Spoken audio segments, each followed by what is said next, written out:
Well, we're not doing Isaiah because we've done him, all of it. So now, as I say, for something completely different.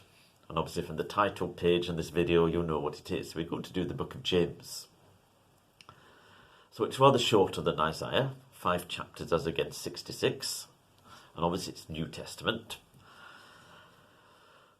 So, I don't know how long it will take us. It won't take us as long as Isaiah, but we will... Well, when did the Isaiah ones, I started off just doing one video per chapter.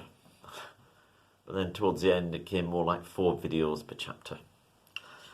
It will probably be at least 4 videos per chapter in James. Now, it's one of the letters of the New Testament. This is going to be a brief introduction. But let's just read the first verse. James, a servant of God and of the Lord Jesus Christ, to the 12 tribes scattered among the nations, greetings. So, it's written by James, who is almost certainly James, who was the brother of Jesus. Now, it was James an apostle, but he got martyred fairly early on in Acts, so it's not him. And he's obviously someone who's well known, so it's James, the brother of Jesus, who was one of the leaders in the Jerusalem church.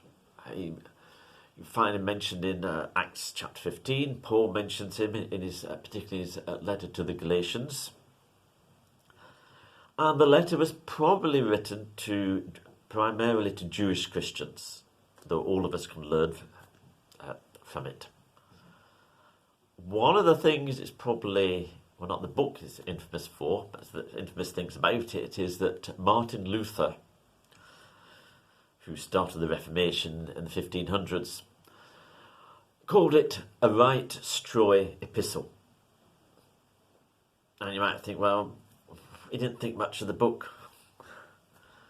If you delve into things a little more deeply, you'll find that things are a bit more nuanced than that. He wasn't, and in some ways he, at some point, almost regretted having said that about James. In fact, I've heard a sermon by Martin Luther. Not live, I'm not that old. But I've put a link to this in it. There is a podcast series called Luther in Real Time. And it kind of worked through, over the course, I think it was a year, something like that altogether, the events of the Reformation, Martin Luther. And in one of them, it gave a segment of one of his sermons, obviously read by someone else. But the stuff he was saying in there, you think, James could say, that's what James says. So, Luther wasn't quite as against the letter of James as you might think. But I'll put a link to that podcast series. It's a very good one. Each podcast is about 8 to 10 minutes long. And it's very interesting to look at that, so you might like to follow that link.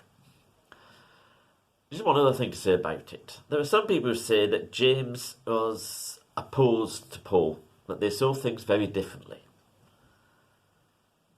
Now, let me just say that is complete and utter garbage. It's absolute bilge. Paul and James and what they're teaching are completely complementary to each other. And with a great overlap of agreement with each other as well. We'll perhaps bring that point out as we work through the book. Now, one of the things I love about James is he's direct. You get none of this nonsense. Well, maybe this and maybe that.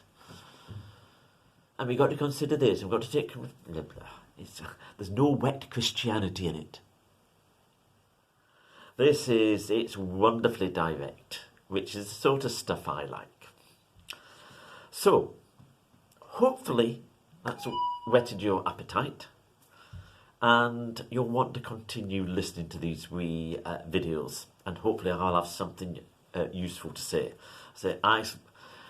I did a study on James, must be about a year ago or something I did it. And I thought, this is great. So hopefully I managed to convey some of that to you over the next, probably a few months before we finish the thing. So that's what you've got to look forward to.